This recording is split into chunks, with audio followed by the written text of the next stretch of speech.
presented by Martika Music.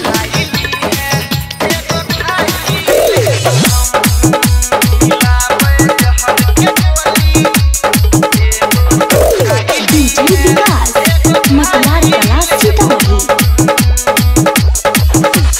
छियो हम मजबूर सुनै सुनै नर जान माई बाबू के करे नहीं पैबौ बदनाम। छियो हम मजबूर सुनै सुनै नर जान माई बाबू के करे नहीं पैबौ बदनाम। तोरे छियो तोरे रहबो सातोरे जनम। लावे जहर के गोली सुनै सुनै के सनम। एगो तू खाइली है एगो खाई लेबो हम। लावे जहर के गोली सुनै सुनै के सनम।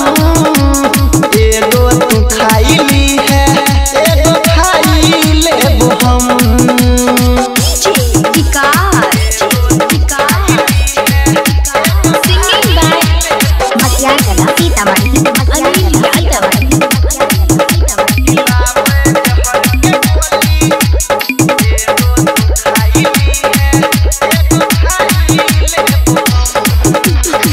हमर तोहर प्यार के छै अलग पहचान रे।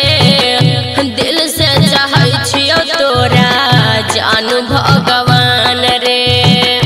तुम्हें भूल जाओ ऐसा इरादा नहीं है। तेरे सिवा किसी से कोई वादा नहीं है। निकालू कैसे दिल से तेरा प्यार। तुम किसी दिल में और किसी के लिए दरवाजा नहीं है। तोरे में बसल छै हमर प्राण गे। दू दू गो दिल छै बाकी एक गो जान गे। साथे तोरे रहबौ हमहु खेले छियो कसम। लावे जहर के गोली सुनै सुनै के सनम।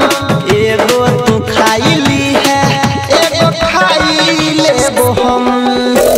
लावे जहर के गोली सुनै सुनै के सनम। एगो तू खाइली है एगो खाई लेबो हम।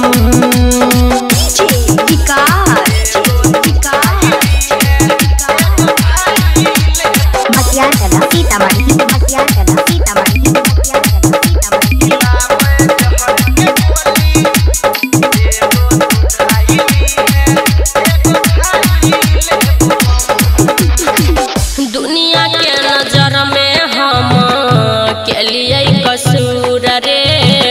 तूहू मजबूर छही हमहू मजबूर रे। लोग के नजर में प्यार होई छै